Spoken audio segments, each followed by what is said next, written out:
Comrade Rohin Hossain Prince, ডাকসুর ইতিহাসে প্রথমবারের মতো ভূমিধস বিজয় পেয়েছে ছাত্র শিবির সমর্থিত প্যানেল। এবং এবারের নির্বাচন ঘিরে আমরা সারাদিন নানামুখী নাটকীয়তা দেখেছি, উত্তাপ উত্তেজনা দেখেছি এবং শিক্ষার্থীদের স্বতঃস্ফূর্ত অংশগ্রহণও দেখেছি। সবকিছু মিলিয়ে আপনার পর্যবেক্ষণ জানতে চাই। ধন্যবাদ আপনাকে। এখানে নাজিমউদ্দিন আলম আছেন, অনেকে হয়তো অত ভালোভাবে নাও চিনতে পারেন, কারণ আমরা যে দীর্ঘ এরশাদ বিরোধী সংগ্রাম করেছিলাম তার যে কালমিনেশন 90-এর গণঅভ্যুত্থান, এবং সেক্ষেত্রে কিন্তু আমাদের বিভিন্ন ছাত্র সংগঠনের বাইরে ডাকসুর একটা বিশেষ ভূমিকা ছিল। সেই ডাকসুর তিনি নির্বাচিত এজিএস ছিলেন, এবং ওই সময় এই নির্বাচন এবং ওই সময় যারা নির্বাচিত হতেন তাদের হাইট ভিন্ন ধরনের ছিল। তো যাই হোক, আলম ভাইকে ধন্যবাদ জানাই এবং যারা শুনছেন তাদেরকে শুভেচ্ছা জানাই। আমি একেবারে ছোট ছোট করে বললে যে দেখেন, এইবারের ডাকসু নির্বাচনটা নিঃসন্দেহে ভিন্ন প্রেক্ষাপট, এবং রাজনৈতিক অঙ্গনে আমাদের প্রধান দাবি জাতীয় সংসদটা। তারপরও নির্বাচনটা হয়েছে, আমাদের কোনো আপত্তি করি নাই। এবং একটা বিশেষত্ব দেখবেন, এবার এই নির্বাচনে ঠিকই ডাকসুর গঠনতন্ত্র এগুলো বিবেচনা করলে স্বাধীনতা বিরোধী শক্তির অংশগ্রহণের সুযোগ নাই, কিন্তু একটা গণ অভ্যুত্থান তার প্রেক্ষাপটে তারা আন্দোলনে ছিল, যে জন্যে তারা এবারে এসেছে। কারণ অতীত দিনের সবই খবর জানি, আমি সেদিকে না যাই। তো এইখানে রাজনৈতিক ছাত্র সংগঠনগুলো যেমন অংশ নিল, এবং আপনি সব দলের প্রার্থী এমনকি স্বতন্ত্র প্রার্থীকে দেখবেন, সবাই কিন্তু এই গণ আন্দোলনের অন্যতম অংশীদার ছিল। সুতরাং এইটা একটা বিশেষত্ব ছিল যে কম বেশি যাই থাকুক না কেন, দল যাই থাকুক না কেন, তারা এই গণ অভ্যুত্থানের অংশগ্রহণকারী শক্তি। আমাদের একটা বিশেষ প্রত্যাশা ছিল যে এই আন্দোলনের অংশগ্রহণকারী শক্তি, যাদের আমাদের অন্যতম আকাঙ্ক্ষা একটা গণতন্ত্রের আকাঙ্ক্ষা, বৈষম্য মুক্তির আকাঙ্ক্ষা, সুতরাং এমন একটা ভালো নির্বাচন হবে যা কোনো প্রশ্নবিদ্ধ হবে না। কিন্তু এটা আপনি ঠিকই বললেন, যেভাবে বললেন যে স্বতঃস্ফূর্ত অংশগ্রহণ যেমন আমরা দেখলাম, তেমন স্বতঃস্ফূর্ত বহু অভিযোগের জায়গাটাও দেখলাম। এইটা আমাদের কাছে প্রত্যাশিত ছিল না। অতীতে নানা ধরনের অভিযোগ ছিল, কিন্তু এইবারের উনি নাজিমউদ্দিন আলম ভাই তো অল্প কয়েকটা কথা বলেছেন, দেখবেন অভিযোগ কিন্তু নানা মাত্রার।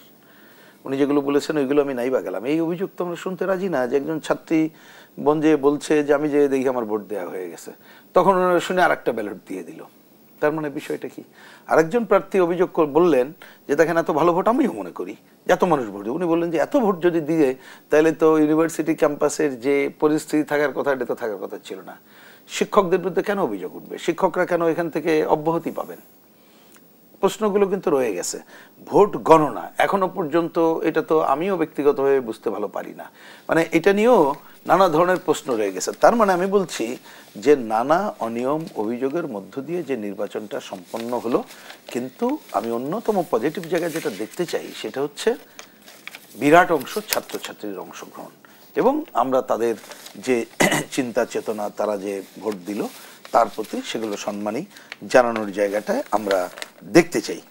এখন একটা দুইটা প্রশ্ন, ধরেন আজকেই আমরা সব প্রশ্নের উত্তর বা মূল্যায়নের জায়গায় যেতে পারবো না, কারণ আমাদেরকে আরো গভীর বিশ্লেষণ বিবেচনা করতে হবে। যেমন ধরুন আমি একটা দুইটা খালি বলি, যাদের বিজয়ের কথা বললেন, আসলে কি দেখেন, প্রথমে আমরা অনেকে হয়তো ভেবেছিলাম, আগে আলোচনা করছিলাম, আমিও আগে ভাবছিলাম যে এইবার হয়তো প্রধান একটা দুইটা পদে দলটাকে প্রাধান্য পাবে, আর একটা বিরাট অংশ পদে ব্যক্তির প্রাধান্য পাবে। কিন্তু আপনি দেখেন, একটা জেনারেলি একটা প্যানেলের প্রাধান্যটাই কিন্তু আপনি ভোটের হিসাব করলে দেখবেন অন্যদেরও 28টি পদের মধ্যে 23টিতে জয় পেয়েছে, এবং আপনি আবারও মানে শুধু ওদের না অন্যদেরকেও দেখবেন। তার মানে আপনি যে এই প্যানেলে যে পরিমাণ ভোটটা আমরা দেখলাম, এটা কি তাদের সব ভোট? আমার মূল্যায়নে এখন আমি এগ্রি করতে পারছি না, কারণ এটা দেখতে হবে। তাহলে আসলো কোত্থেকে, এটা একটা বড় প্রশ্ন, নিশ্চয়ই সময় বলবে। আমি সেদিকে আর নাই বা গেলাম, এটা কিন্তু দেখার ব্যাপার। মানে আপনার পরের প্রশ্নের সাথে জাতীয় রাজনীতির আছে বলেই আমি এই কোশ্চেন তুললাম, নাহলে তুলতাম না। এটি একটি দিক। আরেকটা দিক দেখেন, যে এই যে ভোটাররা তারা ভোট দিল, তারা বললাম যে আপনি একটা অনেক সময় জাতীয় রাজনীতির সাথে মিলানো হয়, আমি এটা একেবারেই মিলটা খুঁজে পাই না। এই জন্য, কারণ তারা তো তাদের অংশে ভোট দিয়েছে এবং তাদের আন্দোলনকারী শক্তিকে। তা আপনি যদি উল্টা করে বলি, যদি জাতীয় রাজনীতিতে আপনি ওই অঞ্চলে মানুষ ভোট দেয়, তাহলে তো ওই আন্দোলনে যারা অংশ নিয়েছে তাদেরকেই দেবে, তারা তো রাজনৈতিক শক্তি। সুতরাং এর সাথে কেউ যদি মিলায় মনে করে জাতীয় রাজনীতি একটা বিরাট ঘটনা ঘটে যাবে, আমি তার সাথে এটা মোটেই মনে করি না। ক্যাম্পাস রাজনীতির চিত্রটা যদি আমরা বুঝতে চাই, সেখানে নতুন মেরুকরণ ঘটবে কি? হ্যাঁ, না এটা দেখেন, এটা অল্প সময় আপনি দেখেন না, কিছুদিন যাওয়ার পর অন্য চেহারা দেখবেন। কিন্তু আমাদের যেটা শিক্ষা নেওয়ার দরকার, দুইটা জিনিস গভীর শিক্ষা নেওয়ার মধ্যে, একটা হচ্ছে এই যে প্রজন্ম, আমি আগেই বলেছি ভোটের অঙ্ক হিসাব নিকাশ, সেটা আমাদেরকে আরো ভালো করে বুঝতে হবে। এখানে আরেকটা কথা যেটা প্রেক্ষাপট, আগে উনি বললেন, আমি হয়তো ওইদিকে সময়ের জন্য যাচ্ছিলাম, তবে একটু বলে নিই। প্রেক্ষাপট বলে দুইটার কথা বললাম শিক্ষা। একটা হচ্ছে যে প্রেক্ষাপটে দীর্ঘদিন ধরে আপনার কর্তৃত্ববাদী স্বৈরাচার পজিশন ছিল, আমরা জানি যে ওইখানে অন্য কারোর অধিকারই ছিল না, আগের যারা ক্ষমতাসীন ছিল তাদের ছাত্র সংগঠনের দাপট, তার মানে এক যুগের বেশি সময় ধরে কোনো গণতন্ত্রের কোনো বাতাবরণ ছিল না। কিন্তু ছিল না যেমন গণতন্ত্রের বাতাবরণ, ওই সময় কিন্তু অনেক শক্তি ছাত্র ছাত্রীদের সুবিধা দেওয়া, গোপনে কাজ করা, ধর্মীয় কাজগুলোর মধ্য দিয়ে তারা কিন্তু তাদের রাজনীতি অব্যাহত রেখেছিল। তার মানে গণতন্ত্রের আবহাওয়া থাকলে সবাই রাজনীতি করতে পারতো, আমরা সবাই পারিনি, এক গ্রুপ করেছে, সেটা একটা বিবেচনা রাখার ব্যাপার। আর একটা গভীর বিবেচনা করতে হবে, এত সবের পরে এই যে প্রজন্ম, তারা আসলে কি ভাবছে, তারা ভোটটা কিভাবে দেয়, একক চিন্তা করছে না অনেক সময় গোষ্ঠীগত চিন্তা করে দেয়, যেটা অভ্যুত্থানের সময় আমরা অনেক কিছু দেখতে পেলাম। তা আমার মনে হয় সেটা আমাদেরকেই, যারা আমরা রাজনীতি করি বা সাবেক ছাত্র আন্দোলনের আমরা ছিলাম কর্মী, আমাদেরকে আগামী দিনে জাতীয় রাজনৈতিক অঙ্গনে আমি তরুণদের প্রভাব বিবেচনা করি।